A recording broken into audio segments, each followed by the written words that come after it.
Welcome to The Brain Factor, hosted by myself, Joy Riddle, and Laura Hawley. We're a part of Meridian Behavioral Healthcare, where we believe that wellness is within everyone's reach. This podcast is a conversation about what research-based protective factors look like in real life. Our hope is that you'll walk away with something that you can use in your own life and have had some fun with us along the way. So let's get started. Hi, welcome to The Brain Factor. Thanks so much for joining us today. Today, I'm Joy, and you know Laura. Today, we're going to be talking about laughter.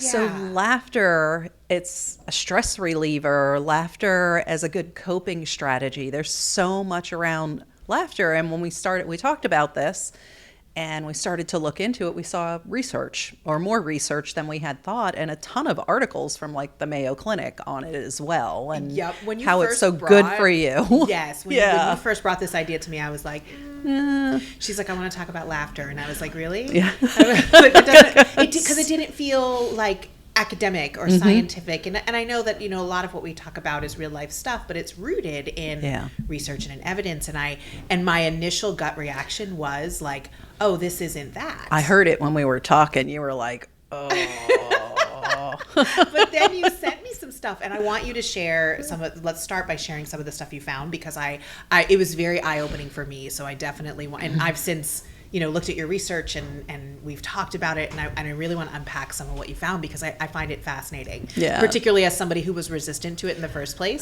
So if you heard her say that and you were like, really, that's what they're going to talk about today? Like, stay with us. So. Yeah, it gets better. So laughter is a great stress reliever. It's got a lot of short-term benefits. So there's some medical benefits to it too, like improvement in your organ function. It helps to activate your stress responses. It makes you feel better. And one thing that just happened, we had someone in here that comes and helps us prepare to get onto camera today. And she's like, oh, hey, I want to take a picture. And we're sitting here serious looking at our notes and stuff like that. And I'm like, oh, well, we're talking about laughter. So, and we started fake laughing at each other. Well, so she could take the picture, and she took it, and she's like, that's great, I got it, and walked away. And then the two of us sat here and said, oh, I feel different now. Yep. It's like I did some type of stress relieving activity. Well, and that, to me, I want to talk more about that, because that's eye-opening for me, because you said a really important word. You said forced laughter, right? Mm-hmm. So she said, hey, I want to take this picture. And we were, almost, awkward. Like, well, what do you want us to do? Like, ha, ha, ha, ha. Yeah. And so we fake laughed. And we just did it again, what I'm going to talk about. And it was subtle, but I don't know if anybody caught it. So we did the ha, ha, ha, and then a real laugh after that, right? So I think that's very interesting, that even when you force it, typically it's going to end with, even if it's just a little chuckle or something, right? That's actually going to change your mood, even if it's temporary, enough to produce actual laughter, right? Yeah. And you also said something I want to go back to about the organ function, right? Mm-hmm. So when we're laughing, if you think about the physicality of what we're doing, we are increasing our oxygen intake, right, and therefore it's stimulating the heart and the lungs and the muscles and all of that. That doesn't have to be tied to an emotion, right? The physicality of doing that is going to give us those benefits. So I can skip the treadmill and laugh instead. So we work out a lot. But if that's true. But I guess that's a question that I have for you is, do you lose anything if you're faking it? I guess that's according to all the research that I did, no. Actually, there's strategies for helping to increase your sense of humor, which kind of blew my mind. I've always thought of sense of humor as something like you've got that or you don't. Right. Yeah. Because there's some people that are just not at all funny. Yeah. And when you think about the physicality of it, even if you're fake laughing, you're bringing in that same oxygen in. It didn't matter when it was real or when it was fake. I felt the same way. Yeah, no, and that's really true. So I think that oxygen intake that really resonated with me. Yeah. And that, because I was like, oh, that's kind of when I started listening. Like, oh, this is medical. Like, this topic was a hard sell, by the way. But now I'm all about it. I get it.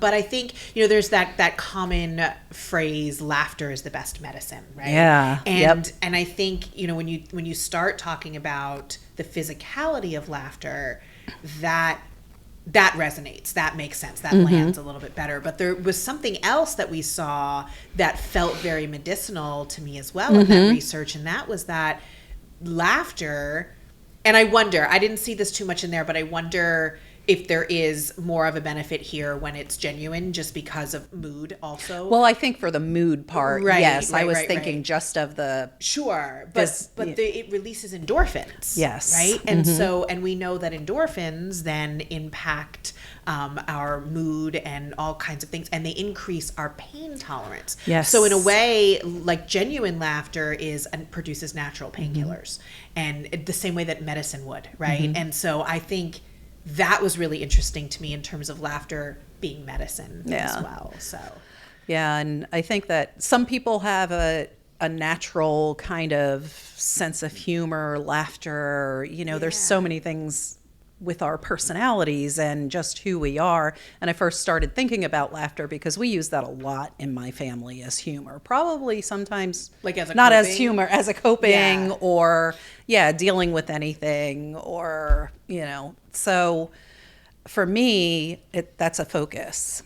Sure. Because we're doing it and it works so well, and we don't even intentionally do it, it's just who we are. Yeah. But then there's people who that is not them, that they're not laughing, and maybe there are reasons you're not laughing. We talked a little bit about just before, we got started here, that there could be some reasons that people do have sense of humor or want to laugh, but maybe there's something they don't like about the sound of their laugh, or maybe they don't like something about their smile. So they're kind of laughing inside, but trying to shield that and not really lean into it. Because I enjoy a good laugh. So if I'm getting a laugh, I'm going to lean in a little more and try to continue it. Well, I also think that laughing is one of those things that's not, we're not controlling every aspect of it, right? Yeah. So we're not, it's not choreographed. Good point. Yeah. We're letting go of control for a minute. So there's a vulnerability. Yeah. And I think some people, all people probably, but some more than others, are really uncomfortable with vulnerability. And that's when our insecurities come in. So it's like, does my face look weird? Or did I snort, right? When I laugh, some people snort when they laugh. Or did someone tell me when I was young that my laugh was silly, or it was funny, or it was, something else that made me self-conscious about it. But I do think there's an argument there that's rooted in the letting go aspect of laughter. Even if it's just for a moment, there's a vulnerability. Yeah. So there was something that we came across that is really interesting. And that's this idea of laughter yoga. Yeah, I was like, what is that? And you were like, oh, my daughter does that. Yeah, and I hadn't made the connection that that's like practicing laughter to get the benefits of that, right? So, when you think in terms of, and one of the things when she came home from laughter yoga, she was like, we didn't really do yoga, right? Yeah. So, because it's not, I'm not sure how it's all connected. People to the are practice of yoga. I don't know if it even is. I mean, it could be. I know nothing about it, but I see a lot of things like face yoga, this yoga. Right, I think people are tying it to, that concept or that mindfulness. And I think that's you said that magic word right there. It's tied into that same mindfulness and that mindset and that practice of ... right? So basically what they did was laugh as a group in different ways, with different intentionality, and it wasn't, it's very contrived. It's not a natural thing, but she reported the same thing that we noticed before going on the air today, is that it became where they were actually laughing, right? And so I found that really interesting as well. Yeah. So it goes back to what you were saying about if you're not good at this, right? If this doesn't come naturally to you, maybe you're not a natural laughter person, or you don't laugh a lot, or you just don't lean into it for some reason or another. So there's some tactics or things that you can do, with laughter yoga, or just in your own house if there are things that you find amusing or funny, or you have a picture of something that just makes you laugh because, you were there in that moment when it happened, and Right. nobody else knows what actually happened right before the picture, but that makes you kind of chuckle. Hang that up on your mirror or something. Put Sure. things, surround yourself with things that make you happy, make you laugh. And then when you see them, intentionally laugh about them. Yeah, and I think too, like learning what because this, I thought of this when you were saying that, learning what it is that makes you laugh. Yeah. What kind of humor do you respond to can really help us introduce more laughter into our lives as well. Like, is it sarcastic humor? Is it physical humor? Like, if I was going to pick a comedy movie to watch, am I going to pick something that's got a lot of physical humor in it, something that's more cerebral and sarcastic? Trip and fall makes you laugh, or something So, really dry, witty, dry. or like what is it that you really respond to in terms of humor, and bring more of that into your life, right? Yeah. And if you don't know, because maybe you don't really watch comedies, or that's not really like experiment with that a little bit, explore that. There stand-up comedians, find a few and watch some snippets on YouTube and see what you respond to start to learn what your style of humor is, because it is different. Yeah, because if you can get into that and get into the laughing, usually even if you're stressed, that just kind of goes away. Yeah. And that's those endorphins and that oxygen increase and all of those other benefits that and then there's also so much research that's not new around like positive attitudes, right? Having that lighter outlook, and we see that when someone's facing a long road with an illness, be it cancer or anything else that's going to take a long time, or mental health challenges, where it's like, hey, like your outlook's gonna matter a lot here, right?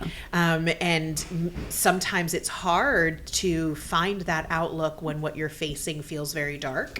So practicing the laughter piece, again, even if it's forced, we'll start to feel some of those benefits, and it very well could yield to some genuine moments of humor and laughter and things like that. Yeah, and I think I shared this with you a couple weeks ago when we talked, and we were first talking about this episode. So when my mother passed away, and let me just tell you, where she was full on Catholic, so we had the whole wake service and the open things and the kneeler in front of the casket and that type of thing. And it was just it was unexpected. It was so devastating. And what I shared with you was that my niece and my daughter were on the kneeler in front of, the casket. This is getting dark.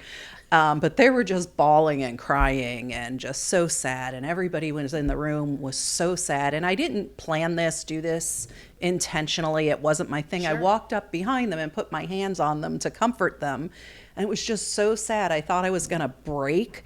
So I just picked up my hands and I braided the backs of their heads together, and they cracked up laughing, and everybody in all the seats cracked up laughing, and everybody just had this moment of relief that lasted a couple minutes because the whole place just burst out in laughter. Yep. It was almost like a tension break. Yeah, that's exactly what it was. I think that's such a great example. Thank you for sharing that, because it sometimes happens without intent. Right? No, it was nothing. Yeah. I would never in a million years say, "Oh, this is what I'm going to do at my mom's funeral." Right. Right. Wouldn't this make be funny? People laugh. Right.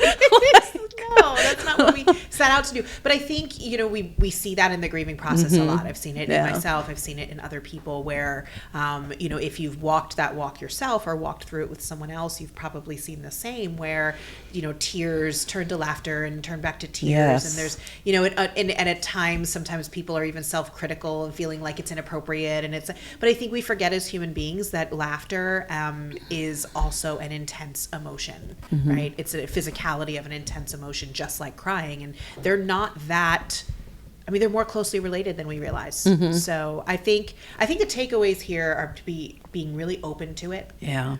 Practicing it. I hope it resonated with people that faking it also gives you benefits and can yield to authenticity, right? And I think that's important to remember as well. Yeah. I think next time, like my husband and I are having an intense conversation, I'm just going to fake laugh. Just going to laugh at him? Yeah. Because I feel like do it all the time. I feel like that might not go as well for you. Oh, with him it will. Well, on that funny note, I hope that everybody has a laughter-filled month, and we will see you next time. Thanks for joining us. Thanks for listening to The Brain Factor. Joy and I are so thrilled to be having these needed conversations. We'd love to hear your feedback on this episode, so if you could drop a comment or leave a review with your thoughts or any requests that you may have, it would be appreciated. Don't forget to like, subscribe, and share with your friends. Living a healthier and happier life starts with one step, and we're excited to be on this journey with you. Until next time.